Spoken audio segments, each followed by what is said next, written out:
नमस्कार, मैं प्रिया। आज है 20 अगस्त। खबरों की तरफ बढ़ने से पहले एक नजर सुर्खियों पर। अब जमीन से संवेदनशील मामलों का होगा स्पीडी ट्रायल। इस दिन पीएम मोदी से मिलेंगे सीएम नीतीश। बिहार के 2 शिक्षकों को नेशनल टीचर अवार्ड से किया जाएगा सम्मानित। पंचायत चुनाव में 7.25 लाख कर्मचारी किए जाएंगे तैनात। बिहार में संभावित तीसरी लहर से बचाव की शुरू हुई तैयारी। अब चले बढ़ते हैं बिहार की 25 बड़ी खबरों की ओर विस्तार से। रेल पहिया कारखाना रेल मंत्रालय ने निकाली रिक्तियां। रेल पहिया कारखाना रेल मंत्रालय ने अप्रेंटिस के लिए कुल मिलाकर 192 पद पर आवेदन की मांग की है। इन पदों के लिए शैक्षणिक योग्यता की बात करें तो अभ्यर्थियों के पास 10वीं या ITI में डिग्री होना अनिवार्य है। इच्छुक और योग्य उम्मीदवार 13 सितंबर 2021 तक आधिकारिक वेबसाइट rwf.indianrailways.gov.in पर जाकर आवेदन भर सकते हैं। इसके साथ ही आप इन पदों से जुड़ी तमाम जानकारी नीचे डिस्क्रिप्शन बॉक्स में दिए गए वेब लिंक से जाकर ले सकते हैं। अब जमीन के संवेदनशील मामलों का होगा स्पीडी ट्रायल। बिहार में जमीन से जुड़े मामलों की समस्या आम बात है। आए दिन जमीन से जुड़े विवाद परिवार के बीच कलह का कारण बनते हैं। साथ ही कई बार कई लोगों की जान भी जमीन से जुड़े मामलों के कारण चली जाती है। हालांकि बिहार सरकार जमीन से जुड़े मामलों का निपटारा करने की कोशिश में लगातार जुटी हुई नजर आ रही है। इसी बीच बिहार में भूमि विवाद से जुड़े मामलों में हो रही बढ़ोतरी, साथ ही मामलों में हो रही बढ़ोतरी के कारण हताहत होने के मामलों को देखते हुए राजस्व एवं भूमि सुधार विभाग ने एक और कदम बढ़ाया है, जिसके तहत अब संवेदनशील जमीनी मामलों का ट्रायल आपराधिक मामलों के तर्ज पर स्पीडी तौर पर करने का निर्णय लिया गया है। जिसके तहत अब आने वाले दिनों में जिला प्रशासन की रिपोर्ट के आधार पर प्राथमिकता सूची तैयार की जाएगी और सूचीबद्ध मामलों में अदालत से जल्द फैसला लेने का अनुरोध किया जाएगा। इस दिन पीएम मोदी से मिलेंगे सीएम नीतीश। बिहार एनडीए में लंबे समय से चले आ रहे शीत युद्ध को लेकर अब विराम लगता नजर आ रहा है। बिहार में जातिगत जनगणना को लेकर कहा जा रहा है कि सीएम नीतीश कुमार और पीएम नरेंद्र मोदी के बीच में मुलाकात होगी। बिहार में जातिगत जनगणना को लेकर भाजपा को छोड़कर बिहार की सभी राजनीतिक पार्टियां तैयार हैं। ऐसे में सीएम नीतीश कुमार को पीएम मोदी से मिलने का समय मिलना एक अहम बात बताई जा रही है। इस पूरे प्रकरण को लेकर सीएम नीतीश कुमार ने ट्वीट करते हुए लिखा है कि जाति आधारित जनगणना के लिए बिहार के प्रतिनिधि मंडल के साथ आदरणीय प्रधानमंत्री के मिलने का समय मांगा था। आदरणीय प्रधानमंत्री का बहुत बहुत धन्यवाद कि 23 अगस्त को मिलने का उन्होंने समय दिया है। शिक्षकों को प्रमाण पत्र जमा करने का मिला एक और मौका। बिहार सरकार ने हाल ही में शिक्षकों के प्रमाण पत्र को अपलोड करने को लेकर मौका दिया था, जिसके बाद अब एक बार फिर से अपलोड करने की तारीख में विस्तार करने की मांग की जा रही थी। इसको देखते हुए ही बिहार सरकार ने शिक्षकों को एक और मौका दिया है और शिक्षा विभाग के वेब पोर्टल को फिर से खोलने की बात कही गई है, जिसके तहत 23 अगस्त से लेकर 31 अगस्त तक वैसे शिक्षक जिनका प्रमाण पत्र अपलोड नहीं किया गया है वो अपलोड कर सकते हैं। पहले यह सीमा 20 जुलाई 2021 तक ही दी गई थी। इस बाबत प्राथमिक शिक्षा के निदेशक अमरेंद्र प्रसाद सिंह ने सभी जिलों के DEO और DPO स्थापना को पत्र भेज दिया है। सबसे अधिक शिक्षक पद खाली रह जाने वाले जिले की शुरू हुई जांच पड़ताल। प्राथमिक शिक्षक नियोजन के लिए आयोजित की गई 2 चरणों की काउंसलिंग को पूरा कर लिया गया है, लेकिन इसके बावजूद करीब 30 से 35% पद रिक्त रह गए हैं। इतना ही नहीं, कई ऐसे जिलों को भी चिन्हित किया गया है जहां पर रिक्तियों की कुल संख्या 50% से अधिक है।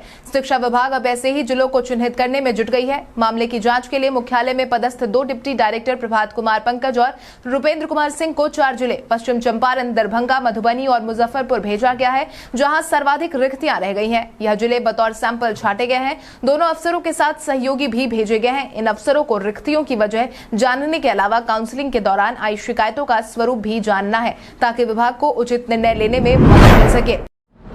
पंचायत चुनाव में 2 चाइल्ड पॉलिसी और टीकाकरण को लेकर जारी हुई अहम जानकारी। पंचायत चुनाव को लेकर एक और बड़ी अपडेट सामने आई है, जिसके तहत राज्य निर्वाचन आयोग ने यह साफ कर दिया है कि पंचायत चुनाव में 2 चाइल्ड पॉलिसी लागू नहीं होगी। साथ ही बगैर टीकाकरण के भी आप वोट दे सकेंगे। राज्य निर्वाचन कार्यालय की तरफ से मिली जानकारी के अनुसार पंचायती राज अधिनियम के संशोधन के बाद ही 2 बच्चों से अधिक वाले माता पिता को चुनाव लड़ने से वंचित करने के प्रावधान किए जा सकते हैं। अब तक सरकार या आयोग के स्तर पर ऐसा कोई निर्णय नहीं लिया गया है, ना ही ऐसी कोई प्रस्ताव सामने आई है। अब आइए जानते हैं कैसा रहेगा आपके जिले के मौसम का हाल। आईएमडी पटना द्वारा मिली जानकारी के अनुसार उत्तर पश्चिमी और उत्तर मध्य बिहार के जिले पूर्वी और पश्चिमी चंपारण, सिवान, सारण, गोपालगंज, सीतामढ़ी, मधुबनी, मुजफ्फरपुर, दरभंगा, वैशाली, शिवहर और समस्तीपुर में कुछ जगहों पर बारिश होने का अनुमान है। उत्तर पूर्व और दक्षिण पश्चिम बिहार के जिले सुपौल, अररिया, किशनगंज, मधेपुरा, सहरसा, पूर्णिया, बक्सर, भोजपुर, रोहतास, भभुआ, औरंगाबाद, जहानाबाद और अरवल के कुछ स्थानों पर बारिश की संभावना है। दक्षिण मध्य और दक्षिण पूर्व बिहार के जिले पटना, गया, नालंदा, शेखपुरा, नवादा, बेगूसराय, लखीसराय, कटिहार, भागलपुर, बांका, जमुई, मुंगेर और खगड़िया जिले के कुछ ही जगहों पर हल्की बारिश की संभावना जताई गई है। आज बिहारी पहचान में हम बात करेंगे निखिल कुमार की। निखिल कुमार का जन्म बिहार के वैशाली जिले में हुआ था। निखिल कुमार भारत के केरल राज्य के पूर्व राज्यपाल है।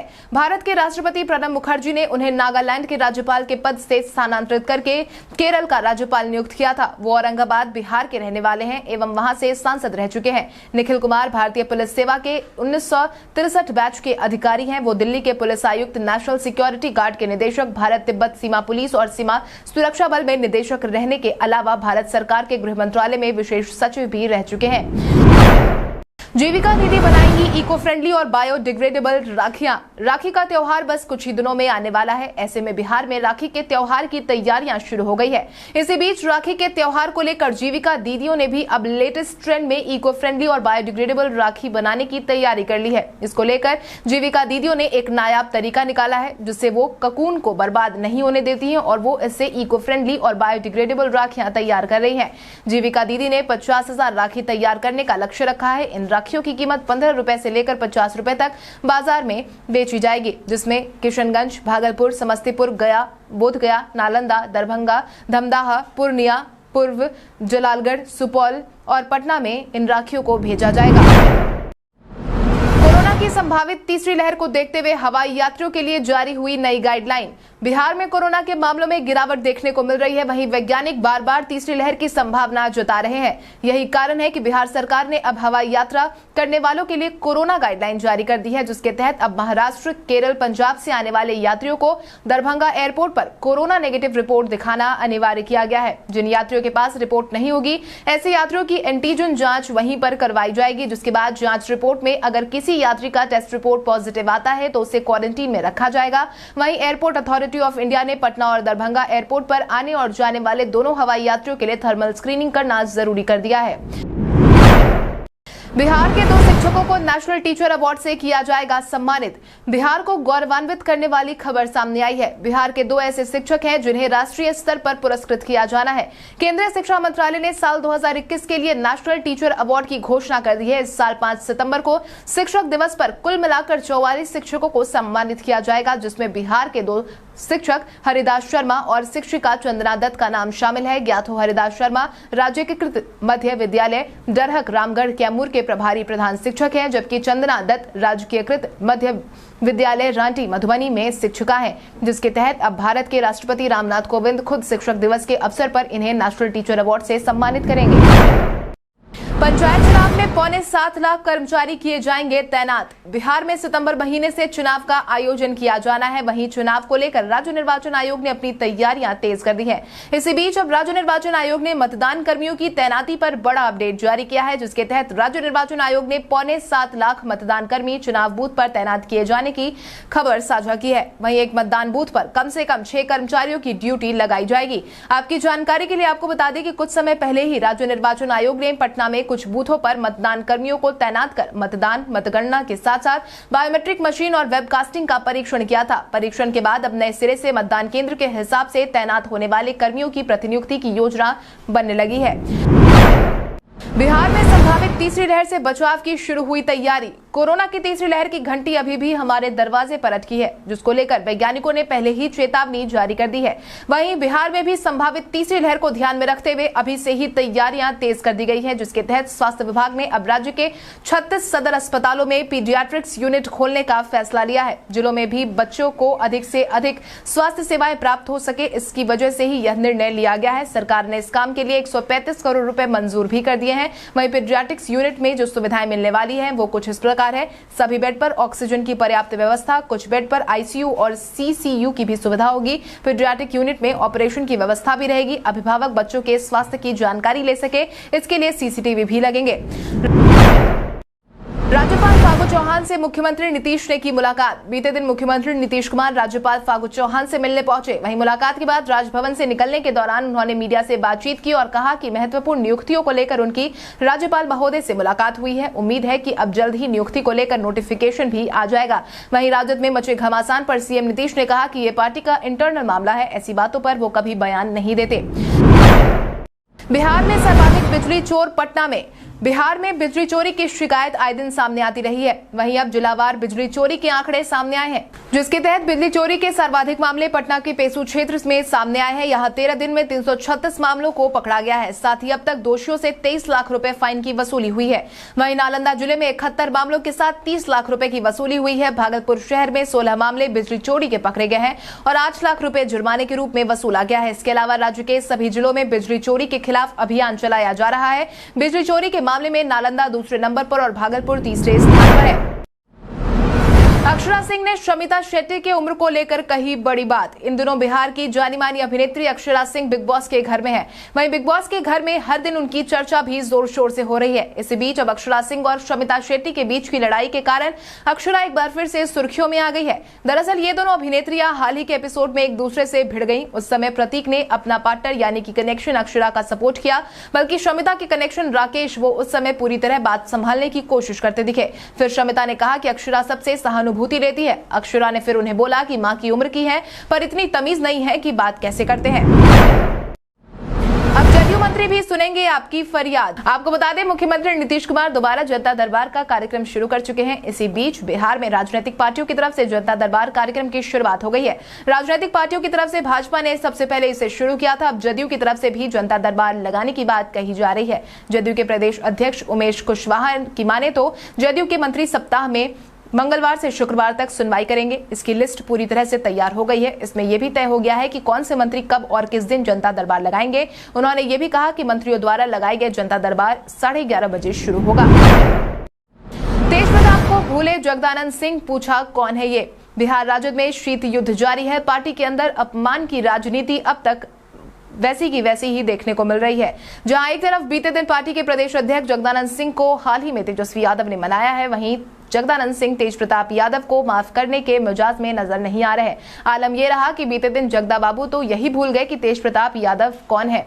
बीते दिन मीडिया हाउस की तरफ से पूछे गए सवाल के जवाब में उन्होंने कहा कि कौन है तेज प्रताप यादव। वो सिर्फ लालू यादव को जानते हैं, जो कि पार्टी के अध्यक्ष है। इसके साथ ही उन्होंने तेज प्रताप यादव के नाम का सवाल पूछने के लिए मीडिया को भी खूब खरी खोटी सुनाई और कहा कि आपके सवाल इसलिए उनसे जुड़े आते हैं क्योंकि वो आपको खिलाते पिलाते हैं। तेजस्वी यादव ने किया बाढ़ राहत शिविर का उद्घाटन। राजद में जारी घमासान के बीच नेता प्रतिपक्ष तेजस्वी यादव बाढ़ प्रभावितों की मदद में जुटे हुए हैं, जिसके तहत ही उन्होंने बीते दिन अथमल गोला में बाढ़ राहत शिविर का उद्घाटन किया। ज्ञात हो तेजस्वी यादव बाढ़ प्रभावित इलाकों का निरीक्षण करने के इरादे से नवादा जिले के लिए रवाना हुए थे। इसी दौरान उन्होंने इस राहत शिविर का उद्घाटन किया। साथ ही मीडिया से बातचीत के दौरान उन्होंने कहा कि बाढ़ की वजह से लोग अपना घर छोड़कर दूसरे सुरक्षित जगहों पर जाने को मजबूर हो गए हैं। ऐसे समय में राष्ट्रीय जनता दल के सभी विधायक काफी एक्टिव होकर लोगों की मदद कर रहे हैं। इस दिन से आशीर्वाद यात्रा के 8वें चरण की शुरुआत करेंगे चिराग। लोजपा अध्यक्ष चिराग पासवान इन दिनों बिहार में आशीर्वाद यात्रा पर है, जहां वो बिहार के अलग अलग जिलों में घूम घूम करके जनता का समर्थन जुटाने में लगे हुए हैं। इसी कड़ी में अब चिराग पासवान आशीर्वाद यात्रा के 8वें चरण की शुरुआत करने वाले हैं, जो कि वो 27 अगस्त से शुरू करने वाले हैं। मिली जानकारी के अनुसार चिराग के 8वें चरण की यह यात्रा अरवल जिले से शुरू होगी। वहीं 28 अगस्त को वो औरंगाबाद और सासाराम में कार्यक्रम का हिस्सा बनेंगे। इस बाबत चिराग बीती शाम ही पटना पहुंच गए हैं। आज वो अपने संसदीय क्षेत्र जमुई और हाजीपुर में कई सभाओं में सम्मिलित होंगे। इस बाबत लोजपा प्रवक्ता चंदन सिंह ने भी बताया है कि चिराग को आशीर्वाद यात्रा के दौरान भरपूर जन समर्थन मिल रहा है। भारत के इतिहास में आज की तारीख कई कारणों से है दर्ज। राजा राम मोहन रॉय के ब्रह्म समाज के पहले सत्र का आयोजन 1828 में कलकत्ता में संपन्न हुआ। प्रधानमंत्री चौधरी चरण सिंह ने 1979 में अपने पद से आज ही के दिन इस्तीफा दिया था। भारत और नेपाल में 1988 को 615 की तीव्रता वाले भूकंप से 1000 लोगों की जान चली गई थी। भारतीय शास्त्रीय संगीत की प्रसिद्ध कलाकार अरुणा साईराम को 2008 में अमेरिका में विशिष्ट सम्मान से नवाजा गया। रसायन और उर्वरक मंत्री रामविलास पासवान ने 2008 में खाद्य उद्योग को चालू वित्त वर्ष में 22,000 करोड़ रुपए की अतिरिक्त सब्सिडी देने की घोषणा की थी। भारत के प्रसिद्ध इतिहासकार रामशरण शर्मा की जान 2011 में आज ही के दिन गई थी। भारत के 9वें प्रधानमंत्री राजीव गांधी का जन्म 1944 को आज ही के दिन हुआ था, जिसके बाद से ही आज के दिन को सद्भावना दिवस के रूप में मनाया जाता है। लॉर्ड्स टेस्ट के बाद टेस्ट रैंकिंग में हुआ बदलाव। भारत इंग्लैंड टेस्ट सीरीज में खिलाड़ियों के प्रदर्शन का असर उनकी रैंकिंग पर दिख रहा है। अभी इस सीरीज में 2 ही मैच खेले गए हैं। दोनों मैच में इंग्लैंड के कप्तान जो रूट का जलवा रहा। दोनों मुकाबले में रूट ने शतक लगाया। इसके चलते वो आईसीसी टेस्ट रैंकिंग में नंबर 2 पर पहुंच गए हैं। वहीं भारतीय बल्लेबाजों की बात करें तो फिर केएल राहुल की रैंकिंग में उछाल आया है, जबकि रोहित शर्मा अपने टेस्ट करियर की सर्वश्रेष्ठ रेटिंग पर पहुंच गए हैं। लॉर्ड्स टेस्ट की पहली पारी में शानदार शतकीय पारी खेलने वाले भारत के सलामी बल्लेबाज केएल राहुल की रैंकिंग में उछाल आया है। 129 रनों की पारी खेलने वाले राहुल की रैंकिंग में 19 स्थान का सुधार हुआ है। अब वो 37वें स्थान पर पहुंच गए हैं। वहीं पहली पारी में 17 रन से शतक से चूकने वाले रोहित शर्मा छठी रैंक पर बरकरार हैं। मोबाइल से हिंदी भाषा में आसानी से भेजे मैसेज। कई बार हम अपने दोस्तों और परिवारजनों को हिंदी में मैसेज भेजना चाहते हैं, लेकिन सही जानकारी नहीं होने के कारण हम व्हाट्सएप भाषा का इस्तेमाल करते हैं। लेकिन आज हम आपको ऐसे टिप्स के बारे में बताने वाले हैं जिसके माध्यम से आप आसानी से हिंदी में मैसेज भेज सकेंगे। हिंदी भाषा में टेक्स्ट भेजने के लिए गूगल प्ले स्टोर पर जाकर गूगल इंडिक कीबोर्ड ऐप को डाउनलोड करें। डाउनलोड होने के बाद फोन की सेटिंग में जाकर लैंग्वेज एंड इनपुट ऑप्शन पर टैप करें। यहाँ करंट कीबोर्ड पर जाकर चूज कीबोर्ड पर टैप करें। अब दोबारा लैंग्वेज एंड इनपुट पेज पर जाकर करंट कीबोर्ड में इंग्लिश एंड इंडिक लैंग्वेज के विकल्प को चुनें। इसके बाद आप आसानी से हिंदी भाषा में टाइप कर पाएंगे। अब आइए जानते हैं सराफा बाजार और पेट्रोल डीजल के क्या थे भाव। अगर हम सराफा बाजार की बात करें तो सोने का भाव 19 अगस्त को 22 कैरेट के लिए प्रति 10 ग्राम 45,400 रुपए था। इसके साथ ही 24 कैरेट के लिए प्रति 10 ग्राम 48,620 रुपए था। इसके साथ ही अगर हम चांदी की बात करें तो चांदी का भाव प्रति किलो 62,500 रुपए था। वहीं राजधानी पटना में पेट्रोल की कीमत 104.25 रुपए प्रति लीटर और डीजल 95.51 रुपए प्रति लीटर था। आंगनबाड़ी सेविका सहायिका समेत ये नहीं लड़ सकेंगे पंचायत चुनाव। पंचायत चुनाव को लेकर बिहार में तैयारियां तेज हो गई हैं। इसके साथ ही राज्य निर्वाचन आयोग भी चुनाव को लेकर अब तक कई अधिसूचनाओं को जारी कर चुका है। इसी बीच राज्य निर्वाचन आयोग ने एक बार फिर से अभ्यर्थियों और प्रस्तावक के लिए अहम सूचना जारी की है। आंगनबाड़ी केंद्र पर तैनात सेविका और सहायिका किसी भी पद के लिए चुनावी मैदान में नहीं उतर सकते। सेविका और सहायिका चुनाव मैदान में उतरने वाले किसी भी व्यक्ति का प्रस्तावक भी नहीं बन सकते। इसके अलावा लोक अभियोजक तथा जीपी भी चुनाव लड़ने के लिए पात्र नहीं होंगे। साथ ही वो किसी भी प्रत्याशी का प्रस्तावक भी नहीं बन सकेंगे। कल हमारे द्वारा पूछे गए सवाल का जवाब आप में से बहुत सारे यूजर ने हमें कमेंट करके दिया था। उसके लिए आपका बहुत बहुत धन्यवाद। आप में से जिन यूजर का कमेंट हमें अच्छा लगा है उनके नाम है गौरव कुमार, जनार्दन शाह, पंकज कुमार, लक्ष्मी कुमारी, सिफोन ठाकुर, वी मुखिया, अमित अमन, रुपेश कुमार, सतीश कुमार, उमेश कुमार, भोजपुरी शॉर्ट, गुलशन सिंह, ब्रजेश कुमार, राजीव कुमार, रविंद्र कुमार। इसके अलावा हमारी टीम को और भी लोगों के जवाब अच्छे लगे हैं, मगर समय के अभाव के कारण हम उनका नाम नहीं ले पाए। लेकिन आप हमारे सवालों का जवाब देते रहे। हम कल आपका नाम लेने की पूरी कोशिश करेंगे। तो चलिए बढ़ते हैं आज के सवाल की ओर। आज का सवाल कुछ इस प्रकार है। आपके अनुसार बाढ़ के माहौल को देखते हुए पंचायत चुनाव का आयोजन करवाने का फैसला सही है या नहीं? अपने जवाब हमें कमेंट करके जरूर बताएं। इसके साथ ही आज के लिए बस इतना ही। बिहार की बड़ी खबरों से अपडेटेड रहने के लिए हमारे YouTube चैनल को सब्सक्राइब करें और बेल आइकन दबाना ना भूलें। धन्यवाद।